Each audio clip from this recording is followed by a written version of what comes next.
Hi అండి. Welcome to Monica vlogs. ఎప్పుడైనా ఫాస్ట్‌గా కాస్త స్వీట్ తినాలి అని అనిపిస్తుంది అని అనుకుంటే, ఇంట్లో కాస్త కొబ్బరి ఉందనుకోండి, ఇలా సింపుల్‌గా కొబ్బరి బర్ఫీ చేసేసేయండి. చాలా అంటే చాలా ఈజీగా చేసేసుకోవచ్చు. ఇంట్లో ఉన్న వాటితోటే చేసేసుకోవచ్చండి. చాలా సింపుల్ రెసిపీ. మరి లేట్ చేయకుండా మనం రెసిపీలోకి వెళ్ళిపోదాము. ఓకేనా అండి? తప్పకుండా మీరు ఒకసారి ట్రై చేయండి. మరి ట్రై చేసి మీకెలా కుదిరిందో నాకు కామెంట్ సెక్షన్‌లో మాత్రం కామెంట్ చేసేయండి. ఓకే. ముందుగా మనం ఇక్కడ ఒక ప్యాన్ తీసేసుకోవాలండి. ఒక ప్యాన్ తీసుకొని ఇందులోకి ఒక కప్పు వరకు పాలు యాడ్ చేసుకోవాలి. నేనైతే వేడి పాలు ఆల్రెడీ వేడి చేసినవి ఉన్నాయి కాబట్టి నేను ఇవి యాడ్ చేశాను. ఈ కప్ తోటి యూస్ చేస్తున్నానండి పాలు. ఒక కప్ తీసుకున్నాను. ఇది కొంచెం ఒక రోలింగ్ బాయిల్ అలా అయితే సరిపోతుంది మనకు. ఆల్రెడీ వేడివే కాబట్టి. అంతే, చిన్నగా కాస్త పొంగొచ్చింది అని అనుకున్నాక మనము కొబ్బరి యాడ్ చేసుకోవచ్చు. చాలా అంటే చాలా ఈజీగా అయిపోయే రెసిపీ అండి. స్వీట్ తినాలి అని అనుకున్నా ఇది మంచిగా ఫ్రిడ్జ్లో పెట్టుకుంటే మనకి 3 to 5 days అయినా ఉంటుంది.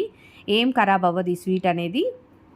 సో ఇలా కాస్త కొంచెం రోలింగ్ బాయిల్ అయింది చూస్తున్నారు కదా, ఇలా అయింది అన్నాక ఇందులోకి మనము 1.5 కప్పు అలా మనము కొబ్బరి తురుము తీసేసుకోవాలండి. దీన్ని స్లోగా యాడ్ చేసేసుకొని మంచిగా కలిపేసుకోవాలి. సో నేనైతే 1.5 కప్ తీసుకుంటున్నాను. మనకి పాలు వచ్చేసి 1 కప్పు పాలు తీసుకున్నాము. సో నేను ఈ కటోరతోటి తీసుకున్నాను అండి, సేమ్ అదే కప్ తోటి. సో ఇలా ఇంకొక హాఫ్ కూడా యాడ్ చేసేసుకుందాము మనము. ఇప్పుడు దీనిని ఒక 2 నిమిషాలు అలా మీడియం ఫ్లేమ్లో కాస్త ఉడకబెట్టేసుకోవాలండి పాలల్లోనే. ఒక 2 minutes ఉడకాలి. ఇప్పుడు ఇది ఇలా ఒక 2 నిమిషాలు అయిపోయాక నేను ఇందులోకి 1 కప్పు వరకు షుగర్ తీసుకుంటున్నానండి. మీరు ఒకవేళ షుగర్ తక్కువ తింటే మాత్రం కాస్త తక్కువ యాడ్ చేసుకోండి. లేదు ఇంకా ఎక్కువ తిన్నాము అని అనుకుంటే మీ స్వీట్నెస్‌కి తగ్గట్టు మీరు యాడ్ చేసేసుకోవచ్చు. సో దీన్ని మంచిగా కలిపేసుకోవాలి. మనకి షుగర్ అంతా ఇలా అంతా కరిగిపోయి మళ్ళీ మనకు ఈ మిక్చర్ మొత్తం కాస్త గట్టి పడాలండి. అప్పటి వరకు మీడియం ఫ్లేమ్‌లోనే కలుపుతూ ఉడికించేసుకోవాలి దీన్ని. ఎక్కువ ఏమి ఇంగ్రీడియంట్స్ అవసరం లేవండి. కాస్త కొబ్బరి తురుము, అలాగే పంచదార, పాలు, మెయిన్ ఇవి ఉంటే సరిపోతుంది. అంతే. సో ఇది కాస్త దగ్గర పండిద్దాము. సో కలుపుతూ ఉండాలి ఎప్పుడైనా, ఎందుకంటే మళ్ళీ కింద అడుగంటుతూ ఉంటది. చూడండి మనకి మిక్చర్ అనేది కాస్త గట్టి పడుతుంది. సో ఇలా ఇంకాస్త గట్టి పడాలండి.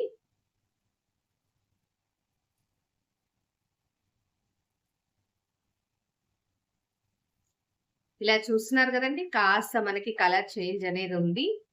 సో ఇది మంచిగా అయింది. ఇప్పుడు ఇందులోకి లాస్ట్లో కొంచెం యాలకుల పొడి వేద్దాము. సో బాగుంటుంది టేస్టీగా. అలాగే ఇందులోకి ఒక 1 టీ స్పూన్ అలా నేను నెయ్యిని యాడ్ చేశానండి. సో దీన్నంతా ఒకసారి కలిపేసేసి స్టవ్ ఆఫ్ చేసేసుకోవాలి.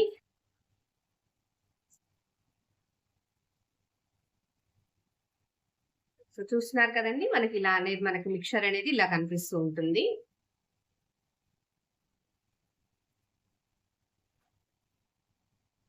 సో ఇప్పుడు నేను స్టవ్ ఆఫ్ చేశానండి. ఇప్పుడు దీన్ని మనం ఒక ప్లేట్లోకి తీసేసుకోవాలి. ప్లేట్లోకి తీసేసుకొని ఫ్రిడ్జ్లో పెట్టుకుందాము. ఇది కాస్త చల్లబడ్డాక కొంచెం కాస్త చల్లగా అయ్యాక ఫ్రిడ్జ్లో పెట్టేసుకోవాలి. ఇది గట్టి పడాలి మనకి కట్ చేసుకోవడానికి ఈజీగా ఉండే అంతసేపు. ఓకే, ఇలా నేను ఒక ప్లేట్లోకి తీసేసుకున్నానండి. సో ఇది కాస్త చల్లబడాలి. పడ్డాక మనం దీన్ని ఫ్రిడ్జ్లో పెట్టేసుకుందాం. కనీసం ఒక 1 hour అలా పెడదాం. సో దట్ ఇది కాస్త గట్టి పడుతూ ఉంటుంది, మనకి కట్ చేసుకోవడానికి ఈజీగా ఉంటుంది. చూడండి మనకి ఫ్రిడ్జ్లో నుంచి తీసాక ఇలా ఉంది.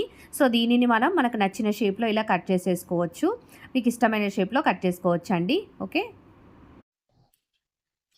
ఇలా మంచిగా పీస్ లాగా చేసేసుకుంటే సరిపోతుంది.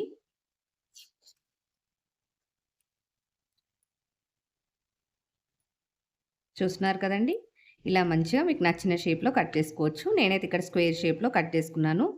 మరి మనకి స్వీట్గా కోకోనట్ బర్ఫీ రెడీ అయిపోయిందండి. మన వీడియో మీకు నచ్చిందని అనుకుంటున్నాను. నచ్చితే మాత్రం తప్పకుండా లైక్ చేయండి, షేర్ చేయండి, నా ఛానల్ని సబ్స్క్రైబ్ కూడా చేసేసేయండి. ఓకే, మళ్ళీ నెక్స్ట్ వీడియోలో మళ్ళీ కలుద్దాం.